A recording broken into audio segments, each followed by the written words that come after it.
काशी नरेश के पुत्र का नाम सुदक्षिण था। यादवों से अपने पिता की मृत्यु का बदला लेने के लिए उसने मारण प्रयोग करके कृत्या प्रकट की। जो ब्राह्मण भक्त नहीं होगा उसे कृत्या नष्ट कर देगी। सुदक्षिण से यह भूल हो गई कि श्री कृष्ण तो ब्रह्मण देव है, राक्षस रूपधारी प्रज्वलित अग्नि के समान। कृत्या दौड़ती हुई द्वारका पहुंची। श्री कृष्ण ने अपना चक्र छोड़ दिया। चक्र के भय से कृत्या उल्टी भागी। उसने काशी आकर सुदक्षिण और यज्ञकर्ता ब्राह्मणों को भस्म कर दिया और स्वयं यज्ञ कुंड में लीन हो गई। लेकिन उसके पीछे लगा चक्र भी काशी आया। चक्र ने पूरे नगर को ही भस्म कर दिया। मगध का राजा जरासंध 60,000 हाथियों का बल रखता था। उसने बलि चढ़ाने के लिए बहुत से राजाओं को पकड़कर कारागार में डाल दिया था। राजाओं ने एक दूत द्वारका श्री कृष्ण चंद्र से अपने उद्धार की प्रार्थना करने के लिए भेजा।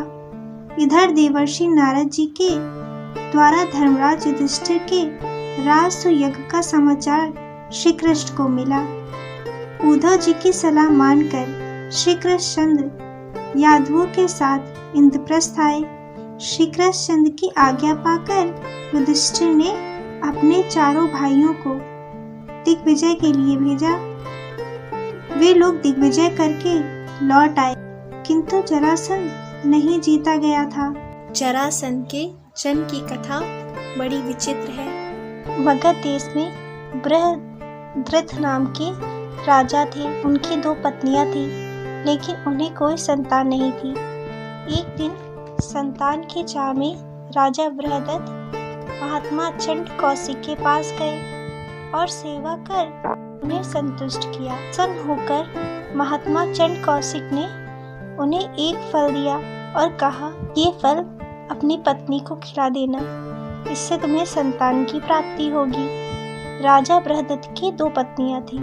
राजा ने वह फल काट कर अपनी 2 पत्नियों को खिला दिया। समय आने पर दोनों रानियों के गर्भ से शिशु के शरीर का एक एक टुकड़ा पैदा हुआ। रानियों ने घबराकर शिशु के दोनों जीवित टुकड़ों को बाहर फेंक दिया। उसी समय वहां से एक राक्षसी गुजरी। उसका नाम जरा था। जब उसने जीवित शिशु के 2 टुकड़े को देखा तो अपनी माया से उन दोनों टुकड़ों को जोड़ दिया और वह शिशु एक हो गया। एक शरीर होते ही वह शिशु जोर जोर से रोने लगा।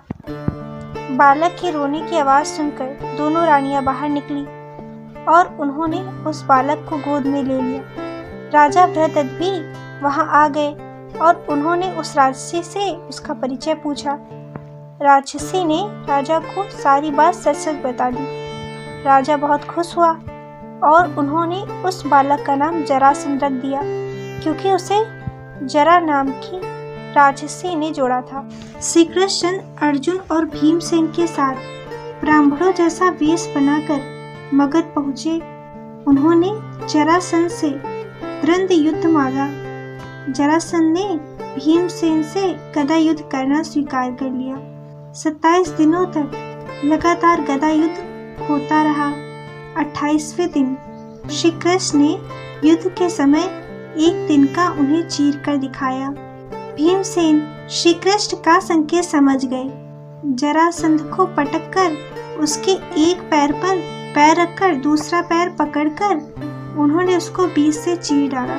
जरासंध के मरने पर उसकी कैद में पड़े सब राजाओं को मुक्त करके बड़े सम्मान से श्री कृष्ण ने उन लोगों को उनके देश भिजवाया और जरासंध के बेटे सहदेव को वहां का राजा बना दिया। मगध से श्री कृष्ण के लौटने पर धर्मराज युधिष्ठिर ने यज्ञ प्रारंभ किया। उस महान यज्ञ में सब संबंधी तथा मित्र अनेक कार्यों में नियुक्त हुए थे। दुर्योधन को राजाओं से उपहार लेने का काम मिला था। दान करने का काम कर्ण को सौंपा गया था। भीमसेन भोजनशाला के अध्यक्ष थे। भगवान श्री कृष्ण ने यज्ञ के कार्य से आए ब्राह्मणों को चरण धोने का कार्य स्वयं चुन लिया था। वे बड़ी श्रद्धा से ब्राह्मणों का चरण धोते थे।